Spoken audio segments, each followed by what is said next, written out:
Hello નમસ્કાર મિત્રો, knowledge increase YouTube ચેનલમાં આપનું હાર્દિક સ્વાગત છે। તો મિત્રો, જે ગુજરાત પોલીસ ભરતીમાં મિત્રો નવી અપડેટ મળી ગઈ છે મિત્રો, જે નવી 874 જગ્યાઓનું મિત્રો જે મહેકમ મંજૂર કરવામાં આવી છે, તો તેના વિશે આજના વિડીયોમાં આપણે વાત કરીશું।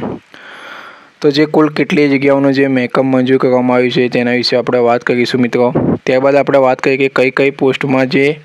કેટલી જગ્યાઓ મિત્રો મંજૂર કરવામાં આવી છે, તેમજ કુલ કેટલા પોલીસ સ્ટેશન અપગ્રેડ કરાશે, ત્યારબાદ ઓફિશિયલ પરિપત્ર ક્યારે થયો અને શું આ ભરતીમાં કેટલી જગ્યાઓ ભરાશે અને આ પગાર ધોરણ કેટલું હશે। આ જે પોસ્ટમાં આપણે અલગ પોસ્ટની વાત કરીએ તો તેમાં તો ખાસ આટલા મિત્રો ક્વેશ્ચન છે, કેટલી જગ્યાઓનું મહેકમ મંજૂર થયું તેના વિશે આપણે વાત કરીશું અને કઈ પોસ્ટમાં જે કેટલી જગ્યાઓ મંજૂર થઈ તેના વિશે પણ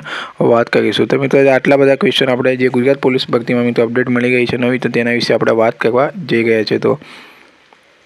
તો આપણે વાત કરી લઈએ જે કુલ મિત્રો 874 જે નવી જગ્યાઓનું જે મહેકમ મંજૂર કરવામાં આવ્યું છે મિત્રો, અને આ જે મિત્રો આના દ્વારા મિત્રો આપણે વાત કરીએ કે જે નવા જે 200 પોલીસ સ્ટેશનને અપગ્રેડ કરાશે અને હવે મિત્રો જે પીએસઆઈની જગ્યાએ મિત્રો જે પીઆઈના અંડરમાં જે આપણે પોલીસ સ્ટેશનની વાત કરીએ તો તેના અંડરમાં જે પોલીસ સ્ટેશન હવેનો સમાવેશ કરવામાં આવશે। તો આમાં જે 200 પોલીસ સ્ટેશન જે અપગ્રેડ કરાશે અને આપણે વાત કરીએ તો કુલ કેટલી જગ્યાઓનું જે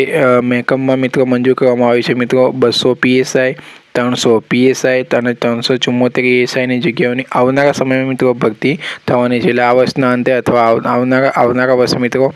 જે ભરતી થવાની છે અને આ માટેનો કુલ જે બજેટ પણ ફાળવી દેવામાં આવ્યું છે મિત્રો, કુલ 69.08 કરોડનું જે બજેટ ફાળવવામાં આવ્યું છે। હવે આપણે વાત કરીએ કે કુલ કેટલા પોલીસ સ્ટેશન અપગ્રેડ કરાશે, તો 200 પોલીસ સ્ટેશન અપગ્રેડ કરાશે અને વાત કરીએ કે આ ઓફિશિયલ પરિપત્ર મિત્રો જે 24/7/2024ના રોજ થયો અને વાત કરીએ કે જે આપણે વાત કરી હતી કે શું આ ભરતીમાં જગ્યાઓ ભરાશે, તો મિત્રો હાલમાં જે આપણે વાત કરી લઈએ જો એનું ફિઝિકલ ગ્રાઉન્ડ આવવાનું છે મિત્રો ઓક્ટોબર-નવેમ્બરમાં અને એમાં જે પીએસઆઈ અને કોન્સ્ટેબલની રનિંગ જોડાશે અને આ ભરતી સાથે કોઈ લેવા દેવા નથી મિત્રો, આ ભરતી મિત્રો આવનારા સમયમાં આવશે। તો આથી મિત્રો આપણે માહિતી આપણે વાત કરી લઈએ જે કેટલા આપણે મુદ્દા હતા તેના વિશે આપણે વાત કરીએ। હવે વાત કરીએ કે રાજ્યનું એક પણ પોલીસ સ્ટેશન હવે પીએસઆઈના તાબા હેઠળ નહીં રહે। તો હમણાં જ આપણે મિત્રો વાત કરી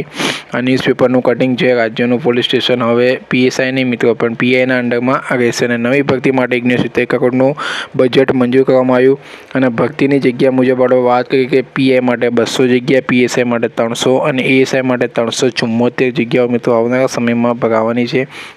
અને તમામ પોલીસ સ્ટેશનને અપગ્રેડ કરાશે અને પીઆઈના અંડરમાં રહેશે। એટલે પીએસઆઈના